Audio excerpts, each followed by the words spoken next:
What's up, guys? So after about 800 hours in POE2 and 6 characters worth of gearing and skilling, I was trying to figure out a way that I could kind of spread some of the information and use some of the stuff, use those 800 hours to some good. So I decided to make a guide video that can help some people out. A friend suggested I do a series, so that's kind of what this will be broken into. Each one will have its own title, so feel free to click on different videos of what you need, and hopefully one can help you out. And without any more stalling, let's get into the video. So to get started, we're either going to hit O or escape and then head over to options. If you're in the main menu, there will be a gear in the top left corner. You can click on that. That will do the same thing. Once we're at this menu, the graphics settings are pretty much going to be personal preference. That's going to be dependent on your system and what you're running, your CPU, your graphics card. A bulk of the settings are really going to be in the interface. So we'll head over to interface. The general tab will be personal preference. This is not going to be anything gameplay related. It's all just going to be whether you want to see profanity, clock, no clock, so things like that. Then we'll head over to the map. The map is one of the most important parts of the game. This will help you know where you're going, see what you need to clear out. It'll help you see quest markers. It'll help you move on to the next zone. So the map is very important.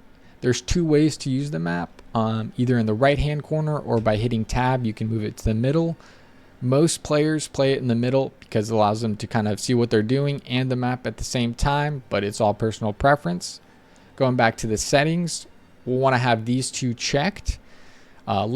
Landscape transparency, I recommend you have it turned down. This is just going to decrease the clutter around the map. Map transparency, I recommend you kind of have lower, but this will be personal preference, just based if you can't see the map while having it lower, turn it up. But if you can't see your character, you also want to turn it down. So it's kind of finding that balance in between. Map zoom, also kind of personal preference, but I recommend having it zoomed out.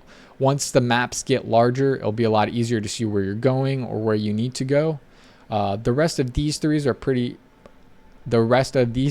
about that, are pretty self-explanatory. You're just going to want to have them checked. And yeah, map mods are kind of end game, so don't worry about that till you need to.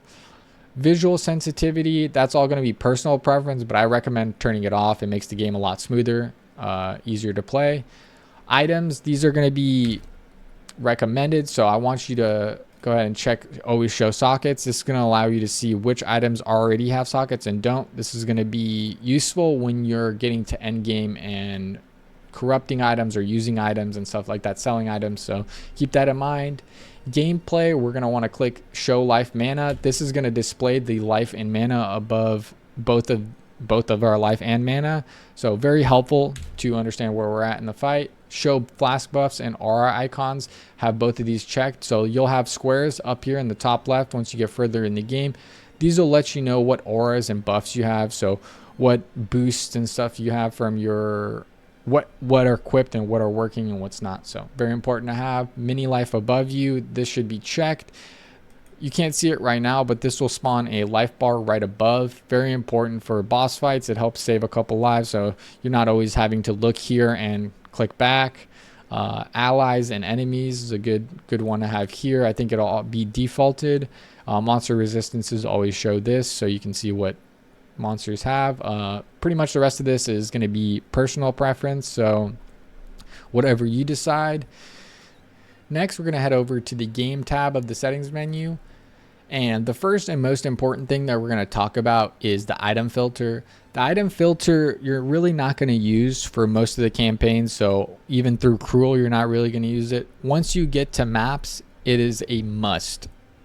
As you progress through the game, you're going to get more and more drops. And once you get to maps, you're going to get an ungodly amount of drops. You're going to get a bunch of drops that's going to lower your performance, and you're not going to be able to see your screen. That's when we're going to go ahead and need an item filter.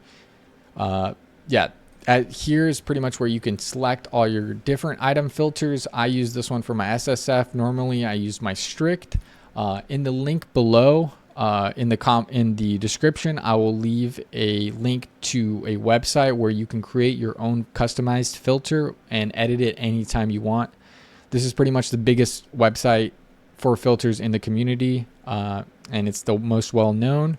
I'll also leave a link to my filter if by any case, for any reason, anybody cares to have it. So make sure to do this and create one once you get to the end game.